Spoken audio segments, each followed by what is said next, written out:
नंदुरबार शहरासह परिसरात आज सकाळपासूनच पावसाने रिमझिम स्वरूपात सुरुवात केली असून अनेक दिवसांपासून पावसाची आतुरतेने वाट पाहणाऱ्या नागरिकांना काहीसा दिलासा मिळालाय।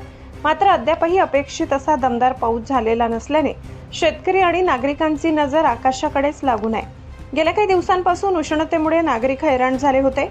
आज सकाळी अचानक वातावरणात बदल होत रिमझिम पावसाला सुरुवात झाली। यामुळे शहरातील वातावरण आल्हाददायक झाले असले तरी शेतीच्या दृष्टीने हा पाऊस पुरेसा नाही। सध्या खरीप हंगामाची तयारी सुरू असून पेरणीसाठी समाधानकारक आणि दमदार पावसाची आवश्यकता आहे। तसेच शहर व ग्रामीण भागात पिण्याच्या पाण्याचा प्रश्नही अनेक ठिकाणी निर्माण झाल्याने जलसाठे भरण्यासाठी जोरदार पावसाची गरज व्यक्त केली जात आहे। रिमझिम पावसामुळे वातावरणात गारवा निर्माण झाला असला तरी आता सर्वांची अपेक्षा दमदार पावसाकडे लागल्या असून येत्या काही दिवसात चांगला पाऊस होईल अशी आशा शेतकरी व नागरिकांकडून व्यक्त करण्यात येत आहे।